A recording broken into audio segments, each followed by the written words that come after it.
Welcome back to the channel and welcome back to another quick pick prediction video. In this video, I'll be predicting the lightweight bout in PFL between Clay Collard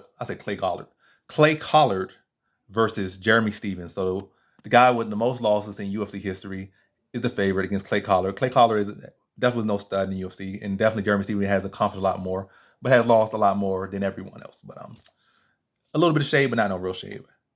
All respect to both of these guys.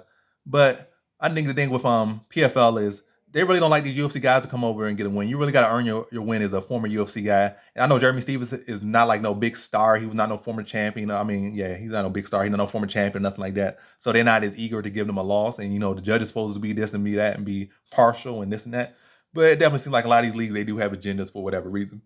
Because they be giving them these decisions. They be calling these DQs. They be doing anything. And a lot of these guys come from UFC don't necessarily have the best track record, typically in most cases. And they be allowing these guys to drug up. That's kind of ONE FC. They be like, you be fighting at flyweight, the guy be like 6'9", be bench pressing 2,000 pounds. So like, it's obviously something going on with the drugs over here. But PFL is more so decision based. Like they kind of like these UFC fighters don't come over out. They come over just thinking that they're gonna just run through a division or something, which is a factor in it. Sometimes they come over and they give their all and they just be in a close decision, and then a lot of times don't lean to them. Or sometimes they come over and they just not in the game at their best no more. And these people see them as a meal ticket, and they come out there and they eat them. And Clay Collard is a former UFC fighter as well, but still, I feel like the fact that he kind of has been here in PFL has fought already established. He's already in that system. Where Jeremy Stephens is fresh, and I feel like he's gonna come in here and get the PFL treatment and lose a decision to Clay Collard.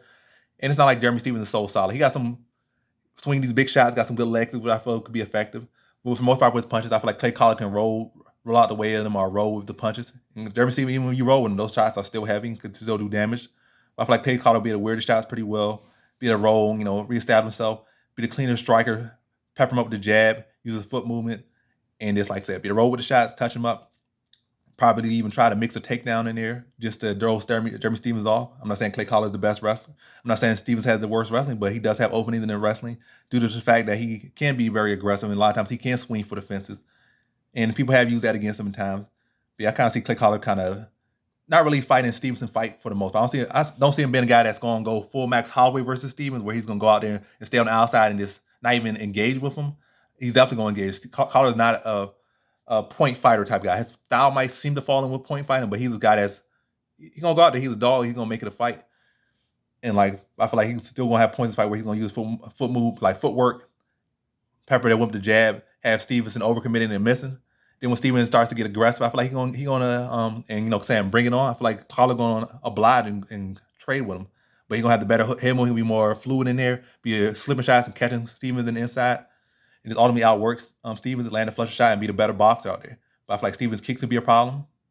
His power could be a problem, but Collar ultimately, I feel like it's going to be able to weather some of that power, outland him, and dictate the pace of his fight outside the times where they do get in these wild exchanges. But even the wild exchange, I feel like Collar's going to be landing the better shots. But then again, Stephens' power can be that ultimate equalizer, but I don't think it's going to fall through like he wants it in this fight. I think it's going to be another decision loss for Stephens.